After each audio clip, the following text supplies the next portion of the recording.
저는 인사를 항상 이렇게 말씀드릴 때 사랑이라는 말을 굉장히 많이 사용하는데요. 오늘도 우리가 말씀을 나눌 또 제목도 사랑에 대한 이야기입니다. 바로 최고의 법은 곧 사랑의 실천이다라고 제목을 만들었습니다.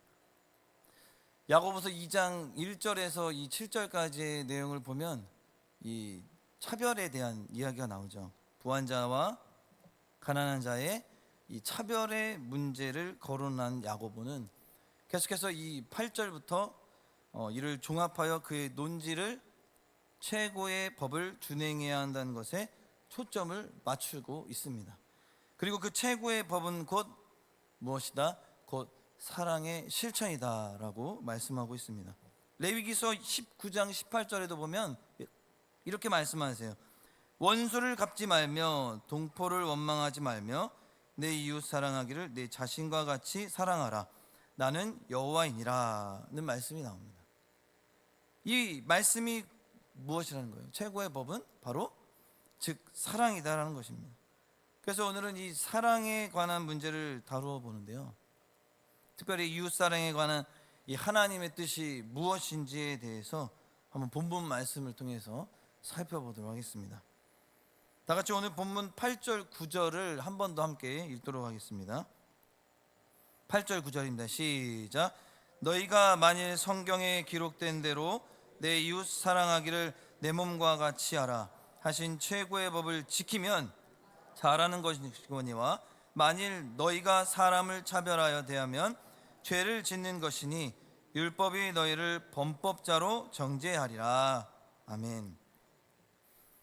자, 여기서 이제 사랑에 대해서 이야기하고 있는데 어떤 사랑에 대해서 이야기하고 있습니까? 너 자신을 사랑하라고요? 아니면은 뭐 내가 사랑하는 사람만 사랑하라고요? 아니죠. 내 이웃 사랑하기를 어떻게 하라는 것입니까? 내 몸과 같이 사랑하라는 겁니다. 그러니까 내 몸과 같이 사랑하라는 말은 무엇입니까? 내 몸은 소중해. 그렇죠? 내 몸 안 소중합니까? 내 몸은 소중해라고 우리가 많이 강조하면서 건강관리도 하고 또 내 몸에 투자도 많이 합니다. 그렇게 현대인들은 내 몸을 정말 소중하게 생각하죠. 조금도 다치면 안 됩니다. 왜요? 아프니까요. 또 그리고 내 몸을 위해서는 고통도 당하면 안 됩니다. 그래서 뭐 요즘에는 그런 말도 있잖아요. 주위에서 도와주세요, 살려주세요 하면은 아니야, 그거 괜히 도와주다가 나 다치면 안 돼. 나까지 죽으면 어떡해, 무서워. 내 몸은 소중하니까 나는 모른 척해. 이런 경우도 많이 있지 않습니까? 그런데 하나님은 오늘 말씀을 통해서 어떻게 사랑하는 거예요? 그렇게 네 몸을 소중하게 사랑하고 그렇게 내 몸을 소중하게 생각하며 사랑한 것처럼 내 이웃도 어떻게 해요? 마찬가지 똑같이 내 몸을 사랑하듯이 내 이웃도 사랑하라라고 분명히 말씀합니다. 이것이 곧 기독교 최고의 법이라는 것입니다. 기독교 최고의 법이 바로 사랑이라는 거예요. 성경을 두 단어로 이렇게 두 글자로 얘기하라면 사랑이라고 말하지 않습니까? 그리고 하나님은 뭐라고 하십니까? 하나님은 사랑이시다. 그만큼 사랑이 이 기독교 하나님께서 말씀하시는 최고의 법이라는 것입니다. 그러나 우리가 만약 외모로 형제를 판단한다면 이 사람은 이 법을 지키지 않은 것이죠. 또 율법을 어긴 것입니다. 우리가 이웃 사랑할 때에 내가 하고 싶은 대로 하면 그것을 주님 보실 때 어떻습니까? 이웃을 사랑하는 것이 아니죠. 율법을 또한 어기게 된 것입니다. 율법을 어겼다는 것은 무엇입니까? 하나님의 말씀, 계명 또한 지키지 못했다라는 것입니다. 오늘 현대인들이 가지고 있는 이 무의식 중에 있는 잘못된 심리가 무엇입니까? 바로 우리의 이웃이 되려면 이웃될 자격이 있어야 된다. 스카이 캐슬이라는 드라마를 아실 것입니다. 김민재 목사님이 드라마 얘기를 많이 하는데 저도 한번 해보려고. 스카이 캐슬은 어떻습니까? 그 어떤 계급 사회잖아요, 그죠? 그만큼 어떤 지식적인 학식도 높아야 되고 직업도 아주 비슷한 그런 사람들의 모임, 집도 거기 있고 그다음 공부도 그 안에서 다 근데 거기에 소속되지 않거나 돈도 없고 물질적으로 어렵고 학식도 떨어지고 어떤 직업의 위치에서도 동등하지 않으면 거기에 들어갈 수도 없고 거기서 가르치는 과외도 배울 수 없는, 그래서 최고의 어떤 사람들이 모여서 최고의 과외 선생님을 통해서 아주 그렇게 높은 지위를 얻으려고 아이들이 하는 그런 여러 가지 뭐 또 레파토리가 나오는 드라마인데, 무슨 얘기를 드리려고 하냐면, 우리가 나도 부자니까 같이 부자여야 이웃이 되는 것입니까? 우리 집 자녀는 인류대학 다니니까 내 자녀 친구도 인류대학 다녀야 한다는 것입니까? 나는 좋은 빌라, 좋은 아파트에 살기 때문에 그 안에서 이웃을 맞이해야 하는 것입니까? 그렇기 때문에 내 이웃도 어느 정도의 수준이 되어야 이웃이 되는 것이지, 달동네에 사는 사람이 내 이웃이 될 수 없어. 내 위치와 동등하지 않으면 내 이웃이 될 수 없어. 내 이웃이 되려면 이 정도 수준은 되어야지 하는 그런 잘못된 잠재의식들이 이 현대 사회의 사람들에게 있다는 것이죠. 누가복음 10장 25절부터 보면 한 율법사가 나옵니다. 이 율법사가 어느 날 예수님을 찾아오죠. 이 사람은 상당한 지위를 가지고 있는 사람이었습니다. 그런데 이 사람이 찾아와서 예수님을 시험하기 위해서 질문을 하죠. 선생님, 내가 무엇을 하여야 영생, 구원을 얻을 수 있습니까? 그러자 예수님은 율법에 무엇이라고 기록되어 있느냐라고 묻습니다. 이 사람은 누구보다도 이에 대한 답을 할 수 있는 사람이에요. 왜냐하면 이 율법에, 이 하나님의 말씀에 지식적으로 학식으로 굉장히 뛰어나기 때문에 이미 답을 알고 있는 지식의 사람입니다. 그래서 그는 대답하기를, 내 이웃을 내 자신과 같이 사랑하라 하고 하였습니다. 이때 예수님이 그 사람을 칭찬하셨죠. 그래, 잘 알고 있구나. 그러면 그와 같이 하여라 라고 주님께서 계속 말씀하십니다. 이때 율법사가 말하는 내용의 뉘앙스가 솔직히 무엇일까요? 한번 깊이 생각해 봤습니다. 이 율법사의 대답 속에 나타나고 있는 뉘앙스, 내 이웃이 누구입니까? 내 이웃이 되려면 최소한 이러한 정도는 되어야지요. 내가 누구인데 이 정도는 되어야 할 것이 아닙니까? 다윗의 제사장 정도는 되어야지요. 그 정도 사람은 내가 얼마든지 사랑하고 있습니다. 그러니까 그가 누리고 있는 그 수준의 그 상황에 맞게끔 뉘앙스를 풍긴 것입니다. 이때 예수님이 그에게 무엇이라고 또 말씀하셨습니까? 이때 예수님은 선한 사마리아인의 비유로 또 말씀하세요. 한 사람이 어리고 가다가 강도를 만났습니다. 그래야 그가 이제 중한 상처를 입게 되죠. 그런데 이제 길을 가던 제사장이 그를 보았지만 어떻게 했습니까? 그냥 지나가죠. 모른 척하고. 레위인도 어떻게 했습니까? 똑같이 했습니다. 그런데 그 길을 지나가던 한 사마리아 사람은 어떻게 했습니까? 데려다가 약을 발라주고 치료도 해주고 그가 쉴 수 있는 공간도 마련해 줍니다. 그렇다면 이 사람들 중에 누가 강도 만난 자의 이웃이 되냐라고 질문을 하자, 그 사람은 말하기를 무엇이라고 얘기합니까? 율법사는 자비를 베푼 사람입니다 라고 이야기를 합니다. 무슨 말입니까? 여기서 이 사람은 이 성경에서도 분명히 선한 사마리아인으로 나옵니다. 그런데 선한 사마리아인이라고 말을 하지 않아요. 왜 그러냐면 당시 유대인들은 사마리아인들을 어떻게 생각했습니까? 개보다도 못한, 개만도 못한 사람 취급했어요. 그러니까 차마 사마리아인이라는 말을 할 수가 없는 거예요. 그러니까 그렇게 자비를 베푼 사람이 아닙니까? 라고 표현을 한 것입니다. 이때 주님이 하신 말씀 무엇입니까? 가서 너도 이와 같이 하라 라고 분명히 말씀하세요. 내 이웃이 누구인지 찾으라는 것이 아니라는 거예요. 동등한 상황에 내가 이웃 삼고 싶은 내 기준에 맞는 그 이웃에 대해서만 내가 찾아서 그 사람들만 사랑하라 라는 것이 아니라는 거죠. 너를 필요로 하는 사람, 그리고 어려움을 당한 사람, 그들이 바로 내 이웃이라는 것입니다. 그들이 이웃이 되어져 가라라고, 또 그들의 이웃이 되어져 가라라고 주님이 말씀하신 것이 주님의 말씀이에요. 이 사마리아 비유로 말씀하신 것이요. 그러나 우리가 한 가지 또 유념해야 할 것이 있어요. 이 말씀을 나누면서 우리가 이웃을 내 몸과 같이 살아가는 것이 최고의 법인 것 맞습니다. 그런데 만약 우리가 이웃을 사랑하는 데에만 또 강조점을 주고 있다면 하나님은 또 기뻐하시지 않을 것입니다. 바로 하나님을 사랑하는 것을 무시한다면 이 또한 잘못됐다는 것이죠. 우리는 먼저 누구를 사랑해야 합니까? 바로 우리의 죄를 사하시고 우리를 구원해 주신 바로 하나님을 먼저 우리가 사랑해야 될 줄 믿습니다.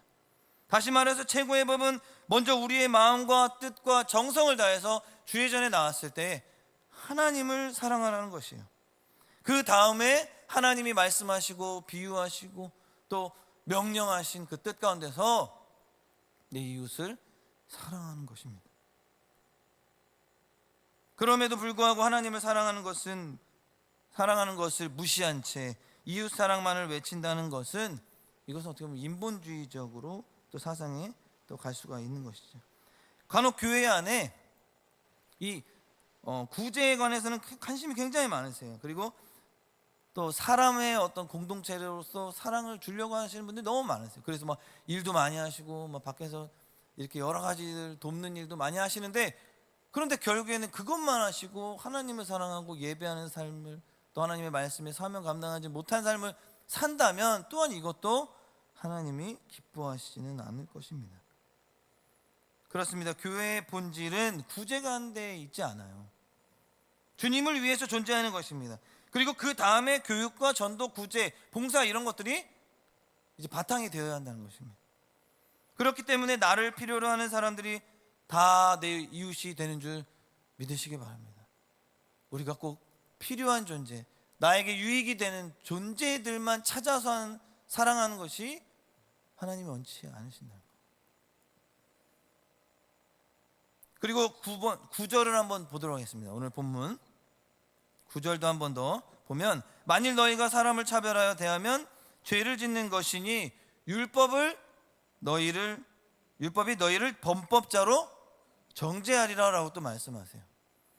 하나님의 최고의 법은 사랑인데, 우리가 사랑하지 않고 만일 사람을 외모로 보고 판단한다면 하나님이 주신 이 지상 최고의 법을 어기는 것이 되고 만다는 것이라고 이야기합니다.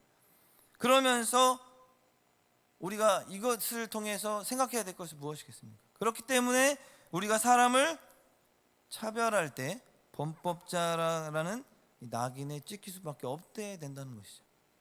이러한 차별 대우는 현대 교회 안에도 나타날 때가 있다는 것입니다. 굉장히 안타까운 것이죠. 가령 어느 교회에 나오는 사람들이 이렇게 다양하지 않습니까? 네.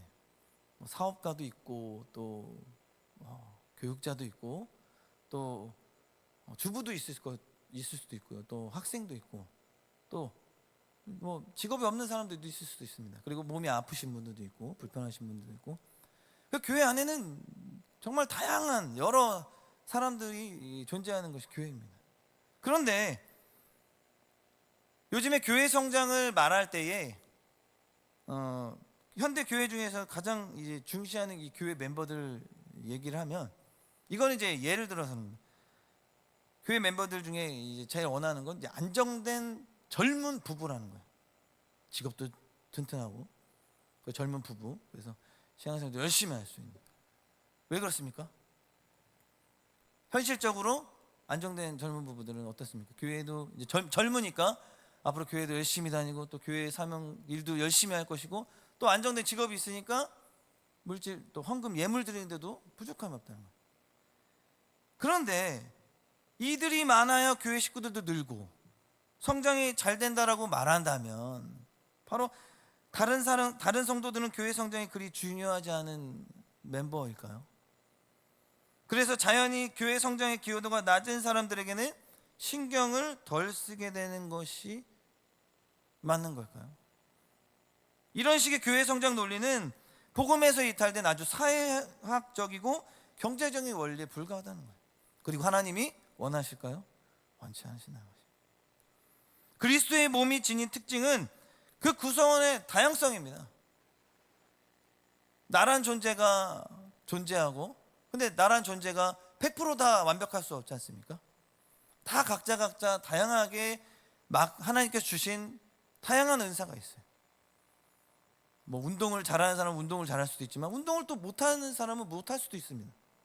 그런데 그 운동을 못하는 사람은 또 다른 것으로 또 다양성으로 하나님이 주신 이 달란트가 있어서 뭐 공부를 잘할 수도 있고, 그렇죠? 또 언변이 좋을 수도 있고요. 또 사랑으로 섬겨줄 수 있는 그런 은사도 있을 것입니다. 그렇기 때문에 이 교회 안에는 서로 은사가 다르고 환경이 다르며 사회적 경제적 특성이 다른 사람들이 주님의 부름을 받고 그리스도의 대속받아 함께 예수 그리스도를 머리로 하고 몸된 교회된 지체들로서 한 몸을 이루는 것이 바로 하나님이 원하시는 교회라는 거예요. 그렇다면 가난한 자, 직업이 없는 자, 은사가 적은 자들 또한도 괄시를 받아서는 안 된다.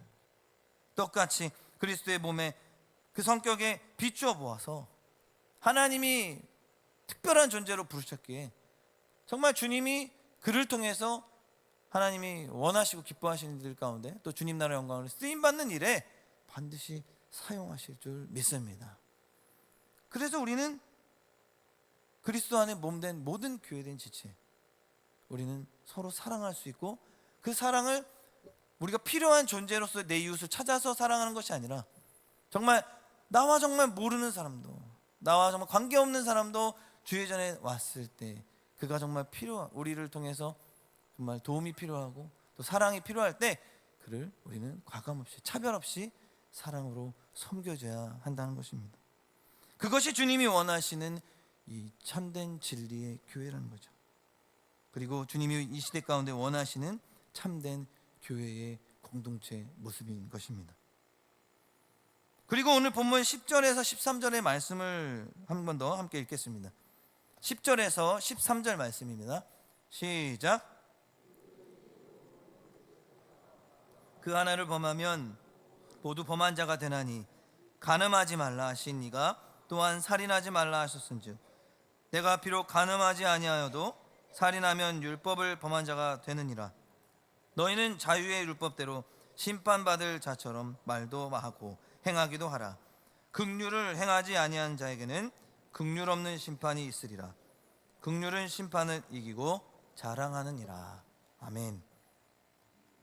야고보는 차별 대우의 심각성을 강조하기 위해서 이 율법의 이 순종에 대한 부분에 대해서 이 문제점을 또 거론하고 있어요. 10절 11절에 누구든지 온 율법을, 그래서 율법 맨 끝에 율법을 범한 자가 되느니라.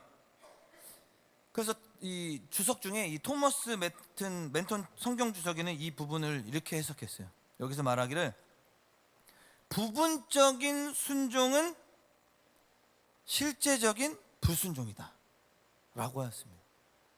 그러니까 율법은 줄타기와도 같다는 거예요. 줄타는 사람이 줄을 타다가도 한 번 떨어지면 모든 것이 수포로 돌아가고 맙니다. 이와 같이 우리가 하나님의 법을 순종하다가도 한 번 불순종하면 어떻게 된다는 거예요? 결국 모든 것을 헛되게 한다라는 것이에요. 그래서 야고보는 말하기를 율법을 하나라도 범하게 되면 결국에는 다 범하게 되는 것이다 라고 강조하는 것입니다. 이것은 세상에서도 마찬가지입니다. 세상에는 법이 너무나도 많죠. 그래서 우리는 그것들을 다 알지 못합니다. 그러나 그 많은 법 중에서도 한 가지에 하나라도 범하게 되면 어떻게 됩니까? 경찰서에서 삐용삐용 하고 와서 이렇게 수갑을 채워서 이렇게 잡아가죠. 쇠고랑을 차고 감옥에 갑니다. 그렇습니다. 여러분, 감옥에 가는 사람이 법을 다 어겨서 감옥에 가는 것입니까? 그 수많은 법을 많이 다 어겨서 가는 거예요? 아니죠. 한 가지의 법 하나라도 범할 경우 어기게 되면 하나님 이렇게 감옥에 가게 된다는 거죠. 마찬가지로 하나님의 법도 마찬가지예요. 율법에 하나만이라도 어기면 율법을 어긴 거예요. 예를 들어 간음을 하게 되면 율법 어긴 거죠. 여기 말하는 살인을 하게 되면 또 율법 어긴 겁니다. 이스라엘에게 주어진 하나님의 율법은 문서로 기록된 것만 해도 몇 가지냐면 대략 613가지입니다. 그런데 그 중에서 248가지는 무엇을 하라라는 것이고 그 나머지 365가지는 무엇을 하지 말라입니다. 그런데 만일 어떤 사람이 612가지의 법을 다 지켰는데 마지막 한 가지의 법을 어겼습니다. 그러면은 이 사람 613가지의 이 율법을 지킨 겁니까? 지키지 않은 거가 되는 것입니까? 지키지 않은 거죠. 그러니까 612가지의 헛수고를 하게 된 거죠. 하는 것입니다. 그런데 이 율법 중에서 가장 중요한 것이 바로 무엇입니까? 오늘 말씀의 제목처럼 최고의 법, 바로 사랑이라는 것이. 그러므로 이것을 범하면 율법을 지킨 것입니까? 지키지 않은 것입니까? 오늘 말씀에 제가 이제 말씀드린 대로 대답을 하게 되면 못 지키게 된 거죠. 612가지의 법을 지켰는데 613번째 사랑을 하지 않았어요. 하나님이 이렇게 하고 저렇게 하고 선교도 하고 주의 사명 잘 감당하고 어려운 사람 돕고 막 다 했어요. 그런데 마지막에 우리 가족을 매몰차게 했어요. 사랑을 주지 않았어요. 그러면은 사랑 그 율법을 하나님이 보시기에 지키지 않았다는 거죠. 네. 마태복음 24장을 보면 말세에 관한 복음이 나옵니다. 여기서 좀 더 보충해 주는 내용인데요. 그 중에서 중요한 말씀 한 가지를 말씀드리려고 하는데 제가 읽어드리겠습니다. 말세에는 불법이 성함으로 많은 사람의 사랑이 식어지리라. 그러나 끝까지 견디는 자는 구원을 얻으리라. 아멘. 매우 심각한 말씀이죠. 여러분, 불법이 성하는데 왜 사랑이 식어집니까? 왜 불법이 성하면 사랑이 식어져요? 불법이 성하면 사랑이 식어진다. 왜 그렇습니까? 불법이 성하면 그것을 막아내기 위해 교리가 필요하고 따져야 하고 비판해야 되고 잘라내야 되고 정죄해야 되고 그리고 책망해야 하기 때문에 그렇다는 거예요. 사회도 마찬가지입니다. 불법이 성하면 정죄해야 돼요. 잘못된 것이다. 너 지금 잘못된 길로 가고 있다. 비판해야 합니다. 그리고 손가락질하고 해야 합니다. 교회도 마찬가지라는 것이죠. 사회에, 교회 안에, 교회에 불법이 들어올 때 따지고 정죄하고 비판해야 합니다. 손가락질해야 돼요. 그렇게 해서라도 우리가 또 이단들이 들어온다 그러면 막아야 되지 않겠습니까? 이렇게 그래서 만약에 그렇게 해서 안 해서 이단이 들어와요. 그러면 정죄해야 되는데 이렇게 되다 보니 자기도 모르게 어떻게 되는 겁니까? 사랑으로 해줘야 되는데 정죄해야 되고 비판해야 되고 율법대로 이 정해진 정확한 그 법대로 해야 되다 보니까 때로는 우리가 너무 쌀쌀맞게 하게 될 경우가 있잖아요. 그리고 폭력까지도 이렇게 막 무력까지도 써야 되는 그런. 그래서 어떤 교회들 보면 이단하고 막 싸울 때 보면은 막 업어치기 하고 막 난리도 아니잖아요. 싸우고 주먹질도 하지 막. 근데 왜 그렇습니까? 막기 위해서 그런 거잖아요. 잘못된 거, 불법이 성하지 않아요. 교회 안에 그 이단 들어오는 거 내비둬야 됩니까? 아니잖아요. 그런데 그렇게 하다 보면 사랑이란 것이 무뎌지게 된다는 거예요. 자신도 모르게 그 사랑을 메말라지게 돼서 잃어버리게 된다는 것입니다. 불법이 성하게 되면 그것을 판단하고 탐만하게 되고 그리고 그렇게 되다 보면 믿는 자의 사랑이 점점점 식어지게 된다는 것이죠. 계시록에 나오는 이 에베소 교회가 그래서 그 사랑을 잃어버리게 된 거잖아요. 그 이단들과 맞서 싸워서 하다 보니까 교회를 지키다 보니까. 계시록을 보면 에베소 교회는 매우 좋은 교회였습니다. 주님의 칭찬도 있었죠. 그들은 핍박 가운데서도 참았고 거짓을 잘 구분하였고 인내하는 믿음도 있었습니다. 잘 참았습니다. 악한 자들을 용납하지 아니하는 믿음도 있었고 성실하고 부지런한 교회였습니다. 그런데 단 한 가지 이렇게 자꾸 따지고 비판하고 계속해서 지켜나가며 하다 보니까 하나님을 사랑했던 그 첫사랑을 잊어버리게 됐다는 거예요. 무감각해졌다는 거죠. 그래서 예수님 뭐라고 하셨습니까? 다 소용없다고 하셨습니다. 다 소용없습니다. 그래서 촛대를 어떻게 하셨어요? 옮기시겠다고 하셨잖아요. 이 얼마나 무서운 말씀입니까? 오늘날 우리가 두 가지의 사상을 가지고 하나님을 믿고 있습니다. 그 하나는 헬라적인 사상의 흐름이고 또 하나는 히브리적 흐름의 사상이에요. 무슨 얘기냐? 히브리적이라는 말은 성경은 히브리적으로 기록되어 있는데 성경은 따지는 것을 좋아하지는 않습니다. 논리적인 것을 좋아하지 않아요. 그저 직관적인 것. 그래서 예수님의 말씀을 보면 논리적인 것이 없어요. 전부 다 비유입니다. 예화입니다. 성경은 전부 다 앞뒤로 갖다 세워놓으면 논리적인 것이 없어요. 전부 다 비유이고 예화라는 것입니다. 그러나 헬라적인 것이 무엇이냐? 바로 논리죠. 이론, 철학, 논리입니다. 신학은 논리입니다. 기독교는 헬라적인 신학에 의해서 2000년을 지금까지 오고 있습니다. 헬라적인 신학 속에는 이 기독교의 기본적인 사랑이 없습니다. 존재할 수가 없어요. 왜? 사랑을 가지고 어떻게 이단을 구분하겠습니까? 사랑을 가지고 어떻게 이단을 측정하겠습니까? 기독교의 가장 귀중한 생명인 사랑을 그만 잃어버리게 되었다는 것이죠. 그러므로 사랑을 잃지 말아야 합니다. 마태복음 24장의 1절에서 10절, 13절에 앞뒤 문맥으로 볼 때에 아무리 불법이 성해도 사랑을 잃지 말아야 한다는 것입니다. 끝까지 사랑으로 사는 자가 구원을 얻는다라고 분명히 말씀하세요. 그러므로 우리는 끝까지 사랑을 잃지 말아야 한다. 사랑을 가지고 사랑을 기본적으로 탑재하고 이 모든 일들을 감당해야 한다는 것입니다. 이단을 대할 때도 사랑을 기준점으로 잡고 대해야 됩니다. 걔네들도 그렇게 가고 싶어서 가겠습니까? 그들도 사랑을 잃어버리고 그들도 잘못된 길로 빠진 불쌍한 영혼들입니다. 그래서 그들도 다시금 회복할 수 있는 은혜를 허락받을 수 있도록 우리가 기도해주고 인도함 받을 수 있도록 사랑으로 인도해야 한다는 거예요.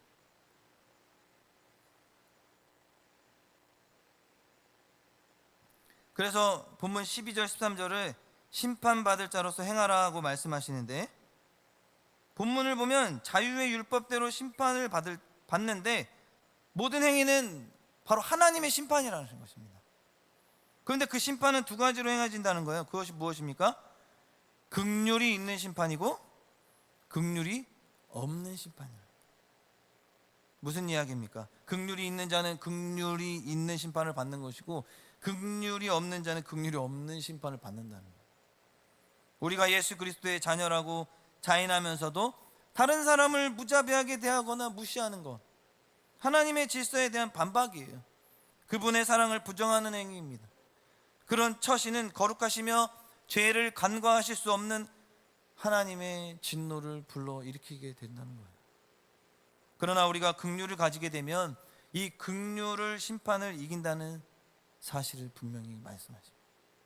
이 말은 하나님의 마음과 목적 속에서 긍휼과 심판이 모순을 일으킨다는 뜻이 아니에요. 긍휼과 심판은 예수 그리스도의 완전한 희생, 그 완전한 희생으로 다시 완벽한 조화를 이루었다라는 것입니다. 이 조화는 그리스도인들이 긍휼과 심판을 다루는 방법에서 반영되어야 한다는 거예요. 긍휼은 십자가를 가리키고 그리스도인은 주님을 사랑합니다. 그래서 주님을 좋아하며 긍휼을 즐거워해야 한다는 거예요. 또한 성도들은 그리스도의 긍휼을 경건한 마음으로 확신해야 합니다.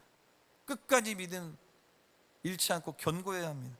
그리고 그 신뢰함이 있기에 우리는 그 심판을 더욱더 두려워하는 것이 아니라 그 심판의 은혜를 기대하게 된다. 마태복음 18장 21절에 35절에 보면 그 용서할 줄 모르는 아주 배은망덕한 그 종의 비유가 나오죠. 그죠? 1만 달란트를 탕감 받고도 어떻게 했습니까? 100데나리온, 자기랑 엄청 차이 나잖아요. 자기는 이만큼 탕감 만든 은혜를 받았는데도 불구하고 요만큼 자기 거 안 갚았다고 그냥 무자비하게 이렇게 하지 않았습니까? 그 1만 달란트 탕감 받고도 100데나리온의 빚을 탕감하지 않고 무례히 행했다가 결국은 다시 철장 신세를 지게 됐습니다. 이 비유는 몇 번이나 용서해야 되는가 하는 베드로의 질문에 대한 예수님의 답이셨습니다. 이 말씀은 우리가 어떻게 주님과 이웃을 사랑해야 하는가에 대한 아주 중요한 대답이기도 합니다. 우리가 또 마태복음 25장 보면 31절 이하에 보면 이 양과 염소에 대한 비유의 내용이 또 나옵니다. 거기에 보면 주님이 마지막 날에 모든 사람을 대하여 심판을 행하시는데 양과 염소로 나뉘었습니다. 그런데 재미있는 것이 있습니다. 그거 뭐냐면 양과 염소로 나누는 기준이에요. 뭐라고 말씀하셨냐면 너희들은 내가 줄일 때에 먹을 것을 주었고 목마를 때에 마실 것을 주었고 헐벗을 때에 입을 것을 주었다. 그리고 옥에 갇혔을 때에 찾아주었고 나그네 되었을 때에 영접하였으며 병들었을 때에 돌아보아 주었다. 이때에 양편에 선 사람들이 말하기를 주님 우리가 언제 그랬습니까? 저희는 기억에도 없습니다. 그때 주님 하신 말씀 무엇입니까? 지극히 작은 자 하나에게 한 것이 바로 나에게 한 것이다. 그리고 계속해서 염소편에 선 사람들에게도 말하죠. 내가 줄일 때에 너희가 먹을 것을 주지 아니하였고 목마를 때에 반대로 이야기하셨어요. 반대로. 그때 염소편의 사람들에게 말하죠. 염소편에 선 사람들이 말하죠. 주님 우리가 언제 주님을 박대하였습니까? 즉 이들의 대답의 요지는 이렇습니다. 만약에 그 병든 분이 주님이셨더라면 우리는 그냥 관가하지 않았을 것입니다 라고 말해요. 이 뜻은 무엇입니까? 즉 사랑할 수 있는 사람은 사랑한다는 것입니다. 차별적인 사랑이라는 것이죠. 베스킨라빈스 써리원처럼 골라먹는 사랑이라는 거죠. 근데 하나님은 그렇게 우리에게 가르쳐 주지 않으셨습니다. 누구든지 우리도 값없이 하나님의 사랑을 받고 죄인인데도 불구하고 예수님을 믿음으로 말미암아 구원에 이르렀던 것처럼 그 십자가의 사랑의 은혜를 받았던 것처럼 우리 수많은 영혼들, 믿지 않는 영혼들, 그들 가운데 어렵고 힘들고 정말 주의전에 나오고 싶지만 나올 수 없는 그런 환경적인 그런 아픔을 가진 사람들, 그런 사람들까지도 하나님은 사랑을 해줘야 된다, 내 몸과 같이 사랑을 해줘야 된다라고 분명히 말씀하시는 거예요. 그러면서 이때 주님이 이런 말을 했을 때 이렇게 얘기했지 않습니까? 지극히 작은 자에게 한 것이 바로 나에게 한 것이다. 사랑하는 성도 여러분, 말씀을 맺겠습니다. 우리는 성경을 읽을 때에 편견 없이 읽는 자세가 중요합니다. 성경의 교리가 어디에 있고 구원의 도리가 어떻고 하는 것이 없습니다. 물론 교회를 보호하는 측면에서는 교리가 연구되어야 하겠지만 이것이 앞서갈 수는 없다는 거예요. 은혜로운 신앙생활에 유익을 주는 교리가 되어야 한다는 것입니다. 하나님이 먼저가 되어야 된다는 거예요. 그것에 우리가 얽매여서는 안 되는 거예요. 올무가 되어서는 안 된다는 거예요. 교리보다 앞서는 것이 사랑인 줄 다시 한번 믿으시기 바랍니다. 사랑이 있었기 때문에 교리가 붙어진 거예요. 주님의 말씀의 핵심은 곧 긍휼 베풀고 사랑을 행하라는 것이 먼저입니다. 곧 소자에게 냉수 한 그릇 대접하는 것이 곧 사랑이라는 것이죠. 생각해보면 긍휼을 베풀지 아니하는 것은 주님도 이렇게 하셨는데 우리가 만약 그걸 안 한다, 우리는 주님의 죄인일 뿐이고 죄자인데 그거 안 했다, 그러면 교만한 것이죠. 높으신 하나님께서, 왕 되신 하나님께서도 그렇게 하시는데 우리는 죄인인 우리들이 안 했다? 그러면 교만하다는 것입니다. 내가 누구인지를 모르기 때문에, 내가 죄인인 건 모르고 내가 연약한 존재인 건 모르고 하나님의 은혜 없이는 하루라도 살아갈 수 없음을 인정하지 못하고 기억하지 못하는 그런 교만한 사람이기 때문에 이런 것들을 할 수가 없다는 것입니다. 그러나 우리가 방금 말씀드린 대로 내가 누구인지 알고 내 존재가 연약한 존재고 죄인이라는 것을 분명히 알고 있는 사람, 내가 얼마나 큰 죄인인데 용서를 하나님 앞에 사랑의 긍휼을 통해 받았다는 사실을 아는 사람이라면 결코 교만할 수가 없다는 것입니다. 그리고 오히려 주님이 베풀어 주셨던, 주님이 몸소 보여주셨던 그 사랑의 그 일들을 우리도 주님 저도 하겠습니다, 주님 저도 따라가겠습니다, 주님도 그렇게 하셨는데 병든 자 고치시고 눈먼 자 눈 뜨게 하시고,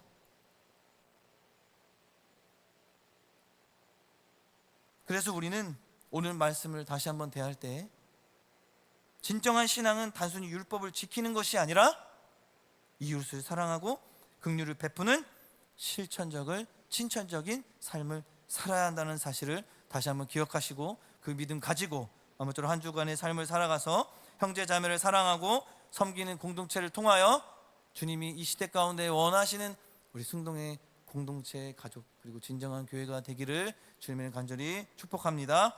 기도하시겠습니다. 사랑과 은혜가 충만하신 하나님, 오늘도 다시 한번 주님 말씀 앞에 다시 한번 우리의 죄된 모습들, 우리의 연약한 모습들, 우리의 교만한 모습들이 있다면 주여 다시 한번 용서를 구하며 모든 죄의 멍에들을 주님 앞에 내려놓사오니 주님 용서하여 주시옵소서. 주님이 우리를 사랑하셨듯이 내 몸과 같이 내 이웃을 사랑하라고 오늘 말씀하신 것처럼 정말 사람의 이웃을 선택할 때에 우리가 정말 차별하여 내가 이렇게 내가 내 수준이 이래서 그렇게 맞춰서 이웃을 결정하고 선택해서 그 이웃만을 사랑하는 선택적 사랑의 삶이 아니라 주님, 우리는 내가 죄인이고 연약하기에 정말 수많은 영혼들, 정말 죽어가는 영혼들이 주의 전에 나와 도움이 필요하고 사랑이 필요한 주의 귀한 영혼들 주의 전에 나와 함께 정말 신앙생활을 한번 나아갈 때에 차별 없이 사랑으로 섬기며 함께 주의 나라 영광으로 쓰임받는 우리 모든 승동의 공동체 다 될 수 있도록 주님 인도하여 주시옵소서.